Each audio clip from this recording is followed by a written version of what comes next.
किसी शहर के रेलवे स्टेशन पर एक भिखारी रहता था। वह वहां आने जाने वाली रेलगाड़ियों में बैठे यात्रियों से भीख मांगकर अपना पेट भरता था।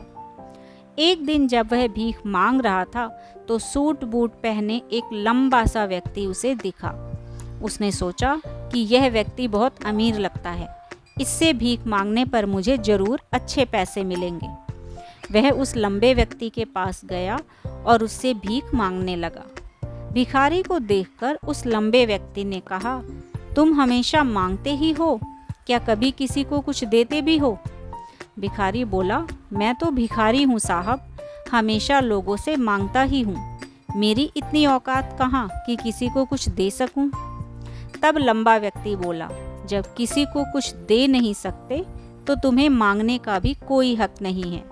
मैं एक व्यापारी हूँ और लेन देन में ही विश्वास करता हूँ। अगर तुम्हारे पास मुझे कुछ देने को हो तभी तुम्हें बदले में कुछ दे सकता हूँ। तभी वह स्टेशन आ गया जहाँ पर उस लंबे व्यक्ति को उतरना था। वह ट्रेन से उतरा और चला गया। इधर भिखारी उसकी कही गई बात के बारे में सोचने लगा। उस लंबे व्यक्ति के द्वारा कही गई बात उस भिखारी के दिल में उतर गई थी। वह सोचने लगा कि शायद मुझे भीख में अधिक पैसा इसीलिए नहीं मिलता क्योंकि मैं उसके बदले में किसी को कुछ देता नहीं हूँ। लेकिन मैं तो एक भिखारी हूँ, मैं किसी को क्या दे सकता हूँ? लेकिन कब तक मैं लोगों को बिना कुछ दिए केवल मांगता ही रहूँगा? बहुत सोचने के बाद उस भिखारी ने निर्णय किया कि जो भी व्यक्ति उसे भीख देगा तो उसके बदले में वह भी उस व्यक्ति को कुछ ना कुछ जरूर देगा। लेकिन अब उसके दिमाग में यह चलने लगा कि वह तो खुद भिखारी है, तो भीख के बदले में वह दूसरों को क्या दे सकता है। इस बात को सोचते हुए 2 दिन हो गए, लेकिन उसे अपने प्रश्न का कोई उत्तर नहीं मिल रहा था। तीसरे दिन जब वह स्टेशन के पास बैठा हुआ था, तभी उसकी नज़र कुछ फूलों पर पड़ी जो स्टेशन के आसपास के पौधों पर खिले हुए थे। उसने सोचा, क्यों ना मैं लोगों को भीख के बदले कुछ फूल दे दिया करूं। उसको अपना यह विचार अच्छा लगा और उसने वहां से कुछ फूल तोड़ लिए। अब वह ट्रेन में भीख मांगने पहुंचा।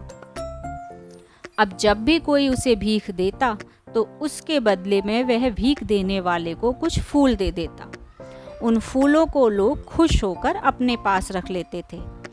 अब भिखारी रोज फूल तोड़ता और भीख के बदले में उन फूलों को लोगों को दे देता था। कुछ ही दिनों में उसने महसूस किया कि अब उसे बहुत अधिक लोग भीख देने लगे हैं। वह स्टेशन के पास के सभी फूलों को तोड़ लाता था। जब तक उसके पास फूल रहते थे तब तक उसे बहुत से लोग भीख देते थे, लेकिन जब फूल बांटते बांटते खत्म हो जाते तो उसे भीख भी नहीं मिलती थी। अब रोज ऐसा ही चलने लगा। एक दिन जब वह भीख मांग रहा था तो उसने देखा कि वही लंबा व्यक्ति ट्रेन में बैठा है जिसके कारण उसे भीख के बदले फूल देने की प्रेरणा मिली थी।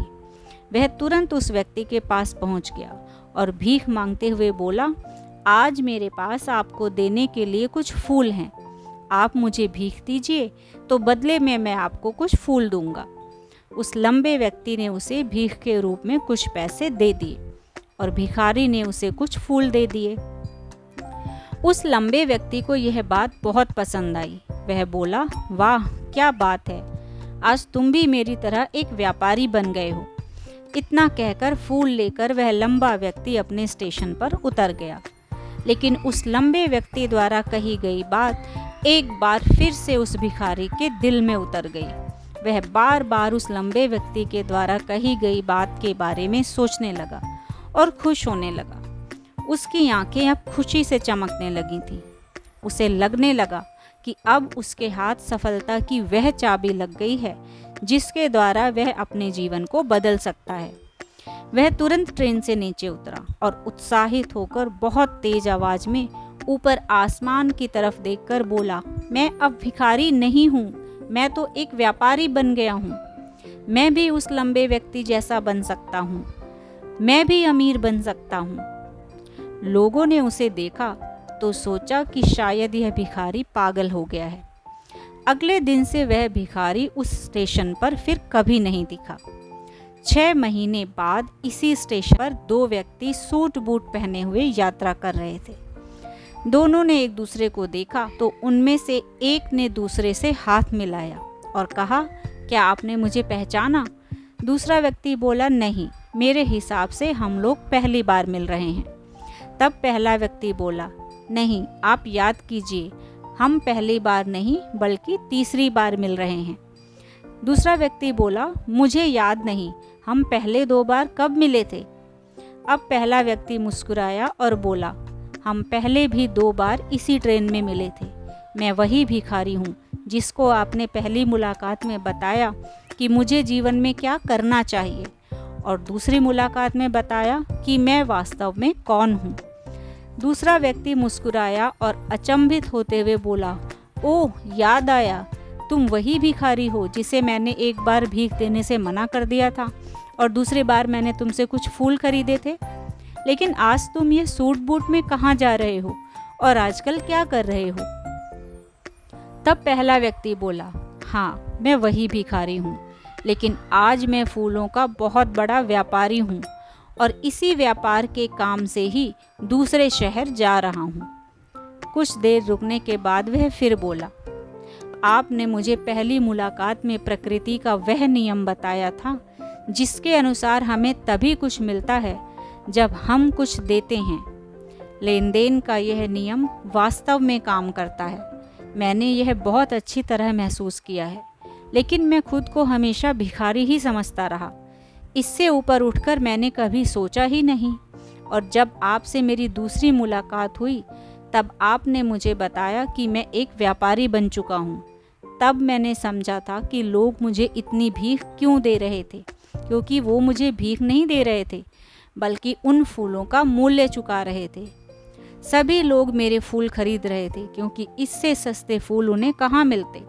मैं लोगों की नज़रों में एक छोटा व्यापारी था, लेकिन मैं अपनी नज़रों में एक भिखारी ही बना रहा। आपके बताने पर मुझे समझ आया कि मैं एक छोटा व्यापारी हूँ।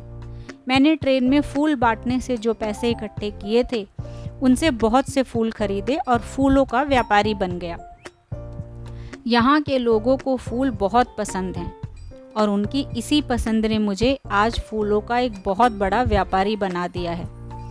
दोनों व्यापारी अब खुश थे और स्टेशन आने पर साथ उतरे और अपने अपने व्यापार की बात करते हुए आगे बढ़ गए।